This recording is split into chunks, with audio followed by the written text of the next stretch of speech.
Hey guys, Mr. McSweeney here to help you with reflexive verbs. So what is a reflexive verb? Well, in the past we have learned that a subject is the thing that does the action, the verb is the action, and an object receives the action.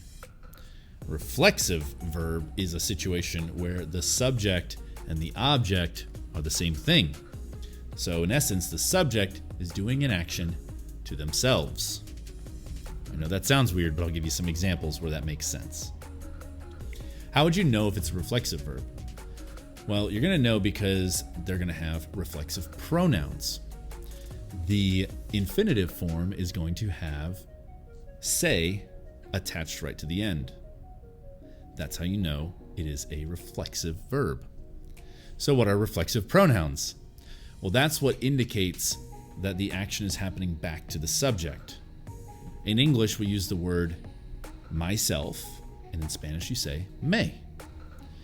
You also say te in Spanish for yourself, se for himself or herself, nos for ourselves, os for yourselves, and then se again for themselves or yourselves when you're doing ustedes.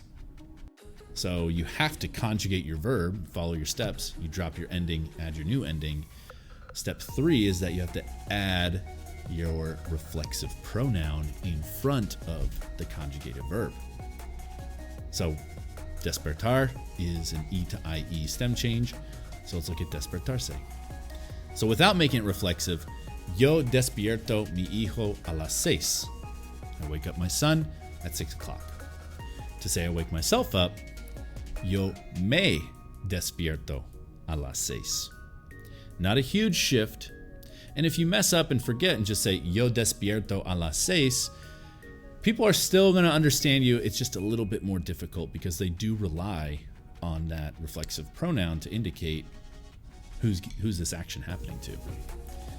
Practice this a whole bunch. It does take time to learn this. It's not hard to do, right? To change that say to whatever and put it in front of the verb. That's not difficult. What's difficult is one, remembering to do it, and then two, knowing what happens, because some verbs change meaning. So ir means to go, but irse means to leave. So, there's going to be a little bit of a adjustment period for yourself. Don't worry about it. You're going to do amazing. Practice this a lot. I hope this helps, and good luck.